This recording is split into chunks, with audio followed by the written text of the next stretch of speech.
Abramos a Escritura, livro do profeta Malaquias, último livro do Antigo Testamento, capítulo 2, do verso 13 ao verso 16. Malaquias 2, do 13 ao 16.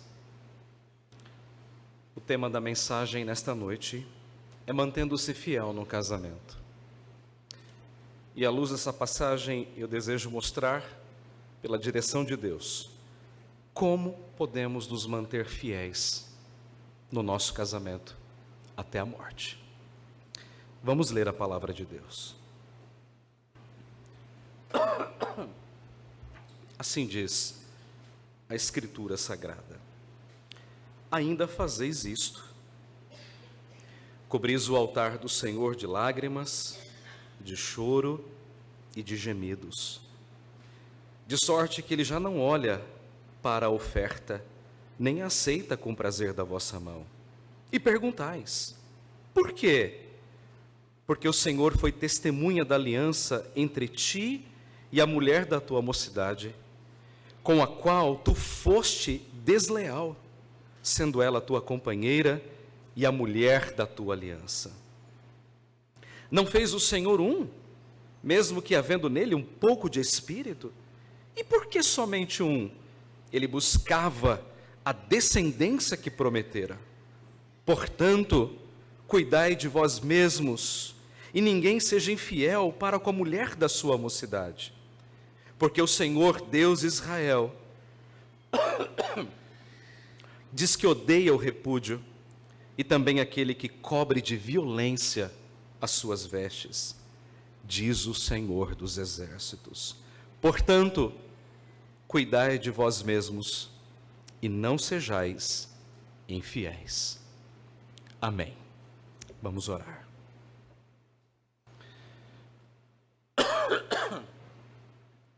Nosso Deus, nós estamos diante da Tua palavra, palavra inspirada, palavra inerrante, palavra suficiente. Portanto, ó Deus, ilumina a nossa mente e o nosso coração para compreendermos qual seja a Tua vontade nesta noite. Que as palavras dos meus lábios e o meditar do meu coração sejam agradáveis na Tua presença, Senhor, rocha nossa e Redentor nosso. Em nome de Jesus. Amém. Malaquias foi chamado por Deus num tempo difícil, num tempo de frieza espiritual, num tempo em que as pessoas adoravam a Deus de maneira mecânica, levavam o pior do que tinham para o culto, o pior da vida, o pior dos seus animais, o pior das suas energias. Eles não compreendiam o amor de Deus, eles mediam o amor de Deus através da sua vida financeira. Eles olhavam para suas casas, para suas plantações e diziam: como é que Deus pode me amar se eu estou sofrendo tanto assim? Nesse contexto, então, Deus chama Malaquias a profetizar o povo, a exortar o povo de Israel para que voltem à aliança, para que voltem a adorar a Deus de coração, como acabamos de cantar. Tem que ser de coração. E Deus então levanta esse profeta para trazer uma mensagem de exortação ao povo de Deus. Na semana passada, nós vimos que o profeta Malaquias exortou o povo quanto ao pecado do casamento misto. O povo estava quebrando a aliança de Deus, profanando o santuário de Deus, sendo infiel para com o seu próprio povo ao casar-se com adoradoras de deuses estranhos, ou filhas de deuses estranhos.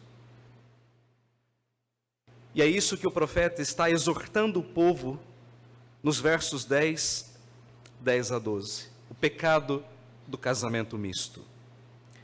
Mas agora o profeta tem uma nova palavra de exortação ao povo de Israel. E a sua exortação é quanto ao divórcio. É uma palavra dura, É uma palavra solene, é uma palavra contundente, mas é uma palavra necessária. Era um pecado, eu diria que muito corrente na nação de Israel, muito corrente, como era também corrente nos dias do próprio Senhor, como também, infelizmente, é corrente nos nossos dias. A gente percebe que a mídia, a cultura, a sociedade, ela vê o divórcio como algo natural, como algo comum, como algo corriqueiro. Muitas vezes as pessoas dizem assim: olha, casa, se não der certo, separa. Afinal de contas, você tem o direito de ser feliz. Mas que felicidade é essa que quebra a aliança? Que felicidade é essa que causa dor, sofrimento no outro? Então essa mensagem que o profeta Malaquias traz de exortação ao povo de Israel, é para nós hoje também, para a igreja do século 21, que lida com uma sociedade que cada vez mais quebra a aliança do casamento.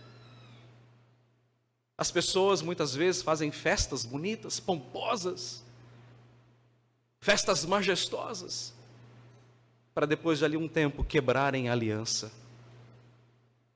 E a pergunta é: como é que nós podemos então nos manter fiéis no nosso casamento até o dia da nossa morte? Não é isso que nós prometemos? Até que a morte nos separe. Ou seja, eu vou ser fiel, eu vou permanecer casado até o dia em que Deus me chamar. E Malaquias então nos dá 3 caminhos para isto. Em primeiro lugar, nós precisamos considerar que nós fizemos uma aliança diante do Senhor. Nós fizemos uma aliança no dia do nosso casamento diante de Deus. Olhem para o texto. O texto diz assim, no verso de número 14. E perguntais por quê? O porquê aqui é porque Deus não estava aceitando a adoração do povo. Eles chegavam diante de Deus, cobriam o altar de Deus com choro, com lágrima. E Deus dizia: não aceito o culto de vocês. E o povo então perguntou: mas por que o Senhor não aceita? Aqui está a resposta. Porque o Senhor foi testemunha da aliança entre ti e a mulher da tua mocidade. A palavra testemunha não significa simplesmente ver uma situação. Não significa simplesmente olhar um fato. Suponhamos que você esteja dirigindo no trânsito e você vê um acidente. Você é uma testemunha ocular, você viu. Mas o máximo que você faz é descrever, é narrar, é contar o que aconteceu. Mas você não altera o fato. Você vê, mas você não altera o fato. Mas quando a Bíblia diz que Deus foi testemunha, não significa que Deus estava simplesmente olhando as coisas acontecerem. A palavra testemunha, traduzida literalmente da língua hebraica, significa Deus fez com que aquilo acontecesse. Deus não foi um mero espectador do casamento. Deus foi o causador do casamento, aquele que instituiu o casamento. Então isso significa, irmãos, que o casamento, ele se dá pela bênção de Deus. Deus é o celebrante do casamento. Você pode se casar num cartório, você pode se casar num templo, você pode se casar num salão, você pode se casar num sítio, não importa, você está se casando diante de Deus, com a bênção de Deus, com o selo das mãos de Deus. No primeiro casamento da raça humana, que aconteceu no Éden entre Adão e Eva, a Bíblia diz que Deus formou Eva a partir de Adão. E a Bíblia diz uma coisa interessante, isso me saltou aos olhos há um tempo atrás. A Bíblia diz que depois que Deus fez Eva, Ele a trouxe para Adão. Eu não sei como Deus fez isso, mas eu posso imaginar Deus de alguma maneira conduzindo Eva até Adão. Naquele ato, Deus era o pai da noiva, Deus era o pai do noivo, Deus era o celebrante daquele primeiro casamento, Deus estava fazendo tudo naquele momento. E eu fiquei pensando, eu falei, de onde que vem essa tradição do pai da noiva entrar com ela e trazê-la até o seu noivo? E eu fiquei pensando, talvez venha daqui, porque o texto diz que Deus a trouxe para Adão. Então perceba que o casamento, ele se dá diante de Deus. Deus é a testemunha do casamento, mas não aquele que simplesmente fica olhando, mas aquele que sela, que chancela, que dá a sua bênção. Isso é maravilhoso. Meus irmãos, antes de nós pensarmos na palavra divórcio, antes de nós sonharmos com isso, eu diria, termos um pesadelo com isso, nós devemos considerar que nosso casamento, ele foi celebrado, não diante daquelas testemunhas que estão aqui, que nós chamamos de padrinhos, né? Comumente, na nossa cultura, nessa alma católica, que na verdade nós não temos isso, nós não somos católicos, nós não temos padrinhos e madrinhas, nós temos testemunhas, pessoas que estão aqui para dizer, ok, ele se casou, é verdade. Então, muito mais do que essas pessoas que vêm aqui à frente, muito mais do que os pastores que celebram, a coisa mais importante é que nós estamos nos casando diante de Deus. Nós estamos casando para a glória de Deus, com o selo das mãos do próprio Criador. Já parou para pensar nisso? Nós não estamos fazendo um casamento, eu abro aspas, para um inglês ver. Nós não estamos fazendo um casamento com pompa e circunstância. Nós estamos fazendo um casamento para a glória de Deus, com a bênção de Deus, tendo Deus como nossa testemunha. Meus irmãos, nos dias difíceis do nosso casamento, nos dias de frieza, nos dias de rotina, nos dias de dificuldade, o que mantém o casamento não é o amor. O que mantém o casamento é a nossa aliança firmada diante de Deus. O amor tem fases. O amor, ele oscila, mas a aliança não. Então nós nos casamos e nós mantemos o nosso casamento com base na aliança que nós assumimos diante de Deus.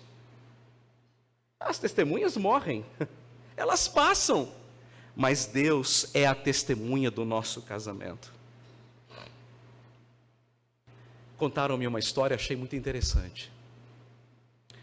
Um casal, depois de mais de 30 anos de casamento, 30 anos, resolveu se divorciar. Não dá mais. Acabou o amor. Nós nos esfriamos. Não temos mais os mesmos propósitos, os mesmos valores, os mesmos objetivos. Eles decidiram então encerrar o seu casamento. Contrataram um advogado, deram entrada nos papéis e decidiram que venderiam a casa e repartiriam os bens. Um certo dia, a esposa ligou para o esposo e disse assim: venha então retirar suas coisas, eu vou retirar as minhas. E ele foi. E ele foi retirando do seu armário as suas roupas, as suas coisas pessoais. E lá naquela parte de cima do nosso roupeiro, do nosso armário, que a gente não coloca nada, né, de roupa, a gente põe aquelas coisas que a gente não usa. Lá atrás estava o seu álbum de casamento. E ele puxou, veio aquela caixa bonita, talvez com mais de 30 anos, provavelmente foto preto e branco. E ele puxou aquele álbum. Ele assentou-se na cama e ele abriu o álbum de casamento. E ele foi virando foto por foto. E na medida em que ele fazia aquilo, Deus graciosamente trouxe à sua memória as palavras que ele havia prometido cumprir no dia do seu casamento. Eu vou te amar e vou ser fiel a você na alegria e na tristeza, na saúde e na doença, na riqueza, isso é meio utópico, e na pobreza, isso é o natural. E na medida em que ele se lembrava daquelas palavras, ele caiu em lágrimas. E ele foi até onde a esposa estava. Ele abraçou a sua esposa e disse: eu quero lhe pedir perdão. E eu quero restaurar o nosso casamento.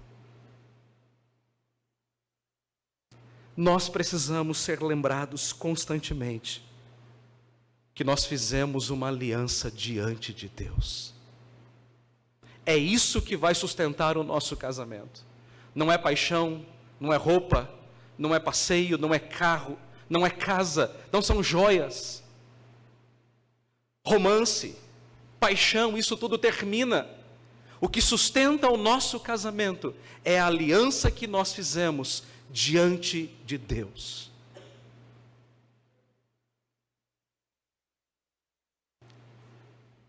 Quando você sonhar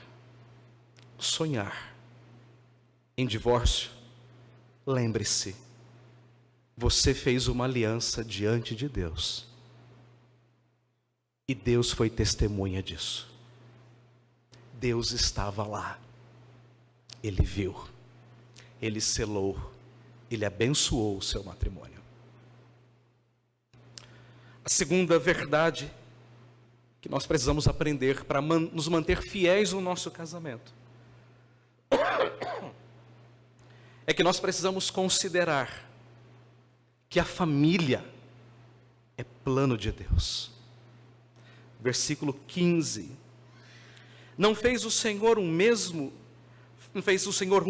que havendo nele um pouco de espírito, um pouco de vida. A ideia aqui é de um homem passageiro, alguém que em algum momento vai morrer. Óbvio, no Gênesis não era assim, o pecado entrou e isso tudo foi estragado, aquele plano original de Deus. Mas então, a pergunta é: não fez o Senhor um? Malaquias, ele nos remete aqui a um texto clássico. Ele está pensando evidentemente em Gênesis 2:24. E o que é que diz em Gênesis 2:24? Podemos abrir? Gênesis 2:24 diz assim: por isso,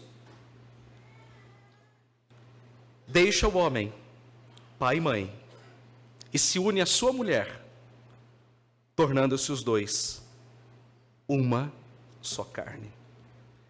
Você percebeu? É nesse texto que Malaquias está pensando. Deus fez um de dois. Deus uniu o homem e a mulher para estabelecer na terra uma linhagem, uma semente santa. E note, irmãos, o texto é muito claro. Versículo 15. O que é que Deus queria com isso? Ele buscava a descendência que prometera. O que Malaquias está dizendo é: Deus criou homem e mulher, Deus os casou, Deus os uniu, Deus os fez um para criar uma linhagem santa, uma semente santa, um povo santo que povoasse a terra. E é por essa razão, irmãos, biblicamente falando, é impossível, naturalmente, biologicamente, que dois seres humanos iguais procriem. É impossível que dois homens procriem. É impossível que duas mulheres procriem. Deus juntou um homem e uma mulher para que deles gerasse um povo, uma semente santa, uma descendência santa. Homem com homem não podem procriar. Mulher com mulher não podem procriar. Isso é antinatural, é antibiológico, é irracional aos olhos de Deus. Isso é uma quebra do propósito original de Deus, propósito da criação, estabelecer a família, formar a família, povoar a terra. É interessante que o Senhor Jesus estava num debate com os fariseus, ele foi questionado acerca do divórcio. Chegaram para ele e disseram: o que é que o senhor pensa do divórcio? O senhor acha que é certo, que é errado? Qual é a sua opinião? E havia, basicamente, duas escolas de pensamento. A escola mais liberal de pensamento dizia assim: não, se a sua mulher queimou arroz, fez o que não devia, você pode se separar dela, mande-a embora, expulse-a da casa. Se num dado momento do seu casamento você não sente mais atração por ela, não tem mais alegria nela, mande-a embora. E perguntaram então para Jesus: qual é a sua opinião, mestre? E o que é que Jesus faz? Jesus cita exatamente o texto de Gênesis 2:24. Isso está lá em Mateus capítulo 19, a partir do verso 3. E o que é que Jesus diz? Não tendes lido que o Criador desde o princípio os fez homem e mulher e disse: por esta causa deixará o homem pai e mãe e se unirá à sua mulher, tornando-se os dois uma só carne, uma só vida, de modo que já não são mais dois, porém uma só carne. E então vem a implicação disso tudo. Jesus disse: portanto, o que Deus ajuntou, não separe o homem. O que é que Jesus estava dizendo? Vocês acham que divórcio é uma brincadeira? Vocês acham que casamento é uma brincadeira? Jesus está dizendo: não. O casamento é o propósito de Deus. É aquilo que Deus estabeleceu desde a criação. Jesus não está negando que possa haver divórcio. Mas o que Jesus está dizendo é que o divórcio, ele é uma quebra do princípio original de Deus. O propósito original de Deus é formar famílias. Famílias que não se quebrem. Famílias que vivam em aliança por toda a vida. Eu gosto muito de um personagem brasileiro chamado Alberto Santos Dumont. Já ouviu falar dele? Conhecido como Santos Dumont. Ele é conhecido e reconhecido internacionalmente como o pai da aviação, como o homem que conseguiu colocar no ar pela primeira vez um avião, famoso 14 bis. Isso foi no dia 23 de outubro de 1906. O pessoal brinca, né? Só podia ter sido um mineiro que inventou, né? Por isso que é chamado de trem de pouso. As pessoas brincam com isso, mas Santos Dumont era um gênio. Um gênio, ele inventou várias coisas. Aqueles balões dirigíveis, ele foi o primeiro a conseguir manter um balão no ar, orientando o caminho. Uma coisa incrível. Dizem que ele também foi o criador do relógio de pulso, que até então era um relógio de bolso. Ele era um gênio da aviação. E Santos Dumont, então, coloca no ar pela primeira vez o 14 bis. Foi um feito histórico. Os americanos vão dizer que não, mas eles estão errados nesse ponto. Para nós é Santos Dumont. Agora, pense uma máquina que voa. Veja como Deus faz as coisas de maneira extraordinária. Ele disse que o homem iria dominar sobre toda a criação, não é verdade? E dominou. O homem criou uma máquina mais veloz que um tigre, uma Ferrari. O homem criou uma máquina que anda por debaixo dos oceanos e dos mares, chamada de submarino, mais rápido que uma baleia. O homem criou uma máquina que voa mais rápido e mais longe do que qualquer ave. O homem dominou sobre toda a criação. Mas qual é o problema? Aquele mesmo avião, criado por Santos Dumont, o primeiro avião a voar com motor a combustão, a hélice. Coloque-se no lugar de Santos Dumont. Imagine a tristeza desse homem ao descobrir que a sua máquina voadora foi usada para levar bombas e ceifar milhares de vidas na Primeira e na Segunda Guerras Mundial. Você consegue pensar nisso? O mesmo avião que leva doentes, que salva vidas, que leva o ser humano de um lado para o outro em menos de pouco tempo. O mesmo avião, ele foi usado para tirar vidas. O que eu estou querendo dizer com isso?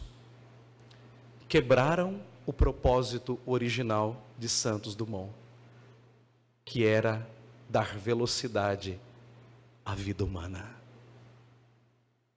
Quando um divórcio acontece num casamento, é exatamente isso que ele está fazendo. Ele está quebrando o propósito original de Deus. O casamento é uma criação de Deus. O divórcio é uma obra de Satanás e da nossa carne. O divórcio vai na contramão da vontade original do Criador. O divórcio, irmãos, é algo tão terrível, porque ele traz prejuízo à vida da pessoa, dos cônjuges. O divórcio traz prejuízo aos filhos, traz prejuízo à família, traz prejuízo à igreja. O divórcio traz marcas profundas ao nosso coração, por vezes indeléveis, inapagáveis. Divórcio, irmãos, não é plano de Deus. Nunca foi, nunca o será. O plano de Deus é criar famílias, para que essas famílias vivam em aliança, povoem a terra e glorifiquem o nome de Deus. Quando você pensar em divórcio, lembre-se, você está indo na contramão do plano original de Deus. A terceira e última lição que Malaquias nos traz, para nos mantermos fiéis no nosso casamento, nós precisamos considerar que o divórcio, e isso é pesado, é algo odiado pelo Senhor. Olhem para o verso 16. Porque o Senhor, Deus de Israel, diz que odeia o repúdio. Odeia o repúdio. Há duas palavras aqui, muito importantes. A primeira palavra é odiar. Esse verbo significa literalmente traduzido antipatia, aversão.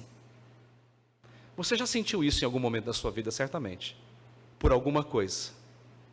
Deus sente ódio pelo divórcio.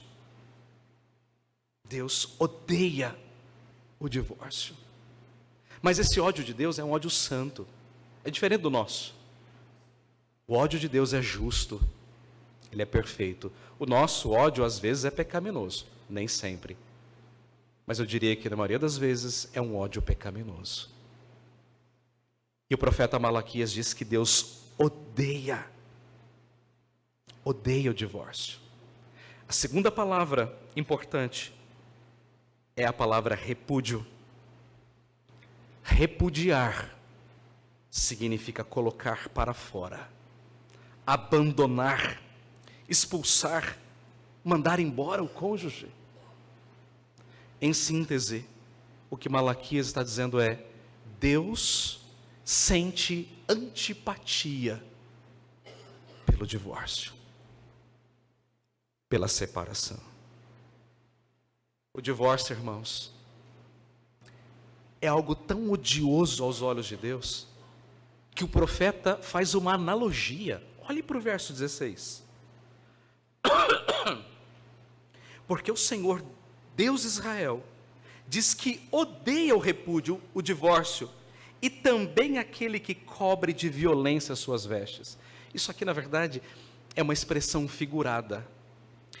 O que o profeta está dizendo é o seguinte: imagine um homem que mata a sua mulher violentamente. Ele pega uma faca e ele mata a sua mulher. Não é bom imaginar isso. Não imagine. Mas a ideia é de um homem que pega uma faca e mata a sua mulher, e depois pega as suas vestes e se veste com ela, com as vestes sujas de sangue. Qual é o ponto de comparação de Malaquias? Aos olhos de Deus, o divórcio é algo tão grave que é como se fosse uma morte violenta. É isso que o profeta está dizendo. O pecado, o divórcio é tão grave que é comparado a uma morte violenta. Alguém que mata o outro e se veste com as próprias vestes do outro, como se nada tivesse acontecido. Isso é muito sério. É por essa razão que o profeta diz que Deus odeia o adultério, ou melhor, o divórcio. É verdade, há 2 ocasiões na Bíblia em que o divórcio é permitido. O divórcio é permitido quando existe o adultério. Mateus capítulo 19, existe uma cláusula chamada cláusula de exceção. Jesus fala, a parte fiel, ela, traduzindo, ela tem o direito de pedir o divórcio. Ou quando um homem não crente abandona a sua mulher que é crente.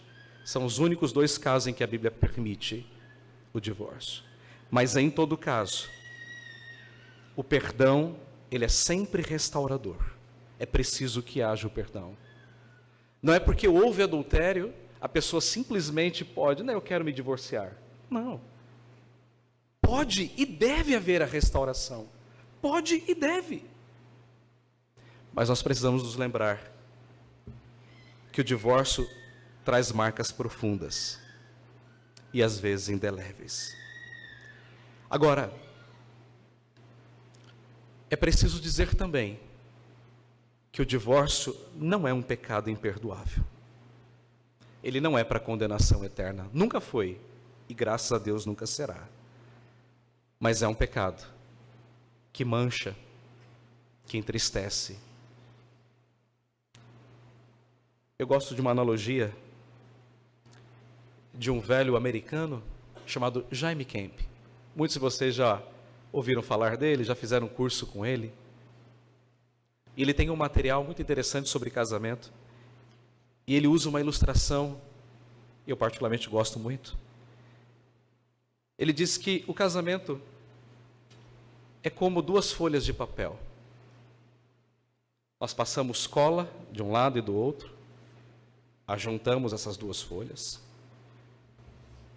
e as colocamos debaixo de um livro bem pesado e deixamos essas folhas secarem.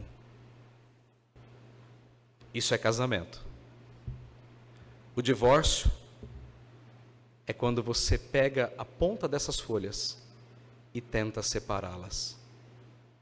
E o resultado, nós já sabemos muito bem.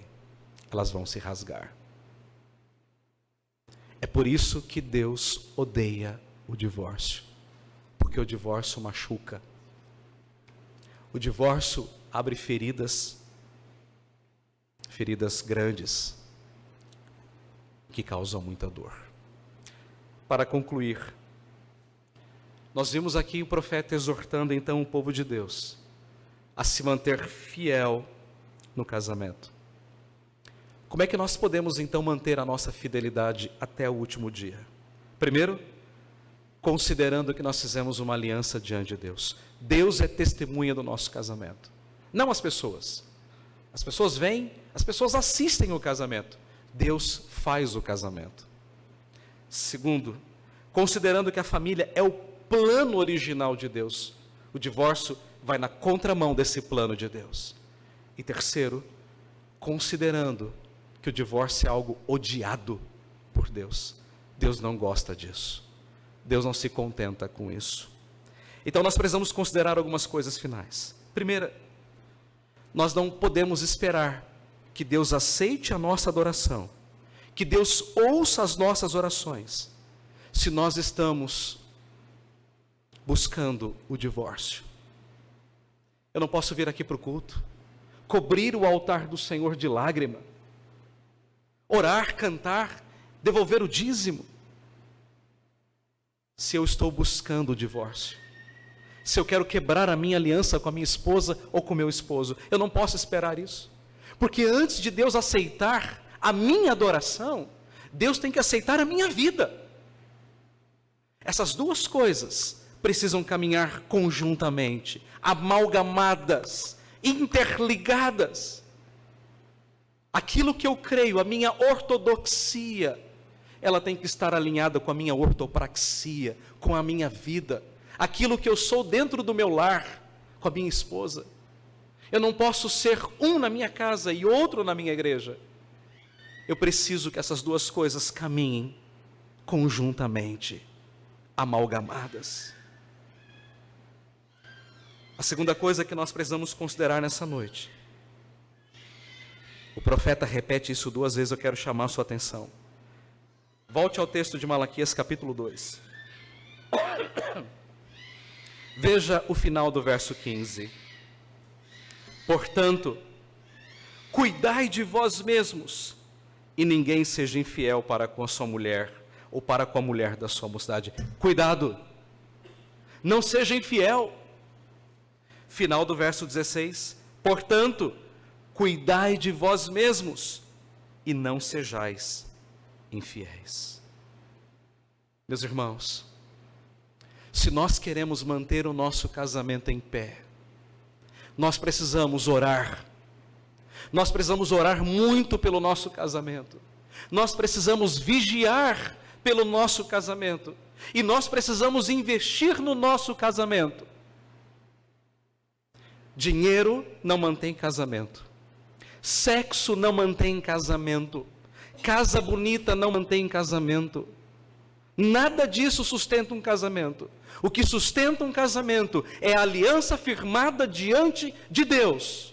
Um compromisso assumido diante de Deus.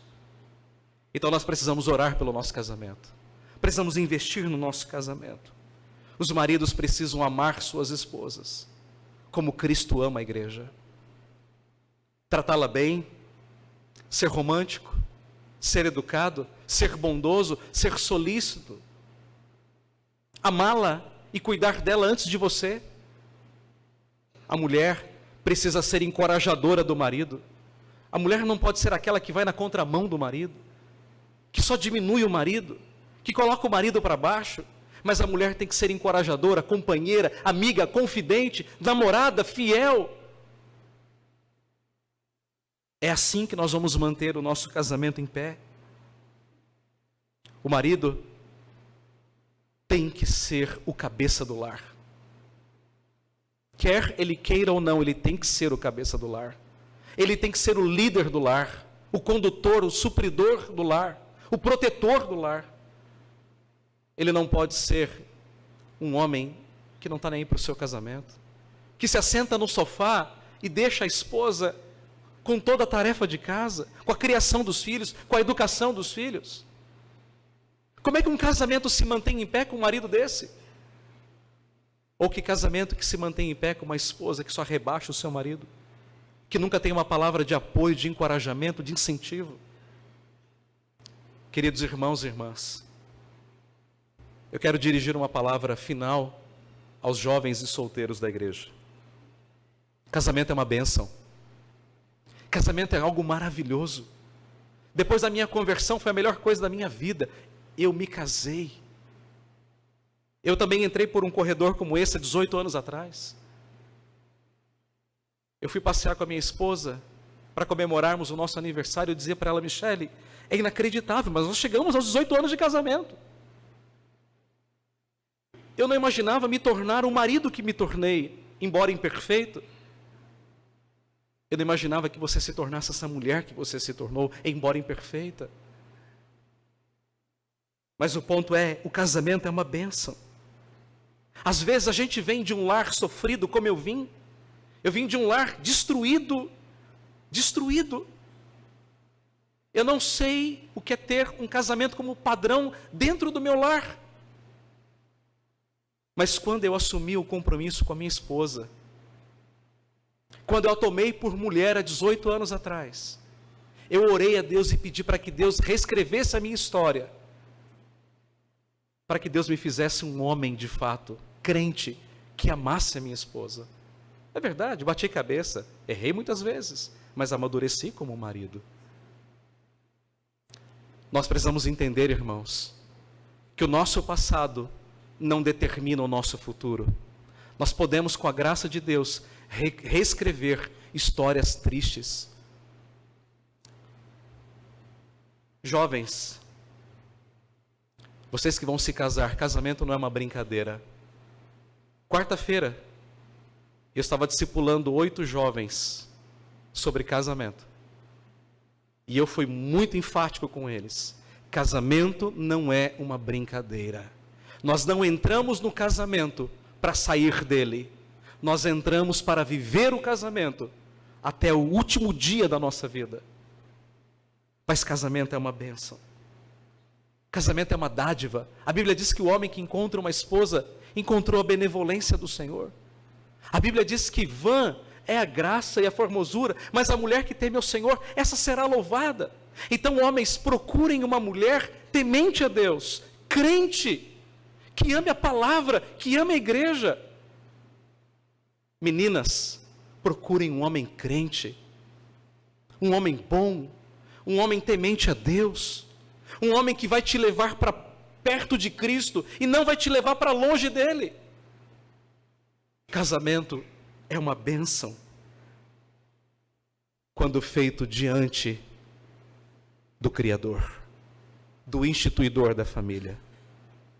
Queridos irmãos, que Deus os abençoe, que Deus guarde a nossa igreja, que Deus guarde cada família, que Deus guarde cada casamento aqui, cada lar. Que a palavra divórcio nunca venha ao nosso coração. Que essa palavra não saia dos nossos lábios, não seja ouvida pelos nossos ouvidos, não seja sentida no nosso coração. Que essa palavra fique longe de nós. E que dentro do nosso coração sobressaia, se eleve, se enalteça a palavra fidelidade, aliança no Senhor. Que Deus nos abençoe. E que Deus tenha misericórdia de nós. Amém. Nosso Deus, louvado seja o teu nome por esta porção das Escrituras. Nós somos exortados, Pai, nesta noite, a vivermos em fidelidade no nosso casamento. Dá-nos graça para isso, Senhor. Nós sabemos que é somente pela graça do Senhor que nós podemos nos manter fiéis até o fim no nosso casamento. Guarda, Senhor, cada lar. Guarda, Senhor, cada família, cada cônjuge. Que essa palavra, Senhor, nunca se nomeie entre nós. Essa palavra que o Senhor odeia, que o Senhor sente aversão. Que essa palavra, Senhor, jamais entre nos nossos lares. Mas que em cada lar desta igreja exista a palavra aliança, a palavra fidelidade, a palavra compromisso. Que o Senhor, pelo teu Espírito, abençoe cada família desta igreja. É a nossa oração, em nome do Senhor Jesus Cristo. Amém. Vamos louvar o nosso Deus e assim encerrar o nosso culto nesta noite. Quero convidar a equipe para nos dirigir a Deus nesse cântico final. Eu e minha casa serviremos a Deus. Josué 24:15.